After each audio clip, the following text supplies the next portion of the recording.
একটা খেজুর যা কাবাই করে আনার পরে আয়না দিছি।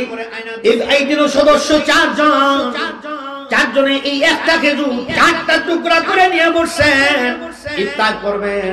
এই মুহূর্তে বাড়ির দরজার সামনে আরেকজন আয়েশা সালাম দিছে। একজন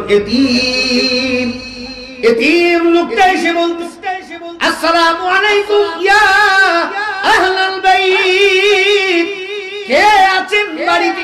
আমি হইলাম মদিনার একজন এতিম, আমার এই দুনিয়াতে আমাকে আদর করার মতো কেউ নাই। আজকে সারাটা দিন মদিনার গলিতে গলিতে ঘুরলাম, মানুষের বাড়িতে বাড়িতে ঘুরলাম, কারো বাড়িতে যায় একটু খাবার পাই নাই।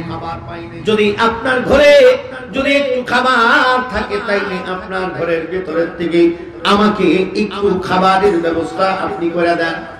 হযরতে ফাতেমা খেজুরের টুকরাটা দিছে, মুখে দিবে। এই মুহূর্তে এই ইতিম লোকটা এভাবে ডাক দিছে। হযরত ফাতেমা এই দিবে একটু কাপড়ের ভিতরে এই খেজুরের টুকরাটা পেঁচায়া হযরত আলীর হাতে দিছে। ইয়া বলতেছি, স্বামী গো, আমার তো বাবা এখনো দুনিয়াতে বাইচে আছে, আমি এতিম। আল্লাহু আকবার বলেন, আল্লাহু আকবার। এই ছেলেটার বাবা নাই, এতিম, তাকে যায় এই খেজুরের টুকরাটা দিয়া দিবেন। আর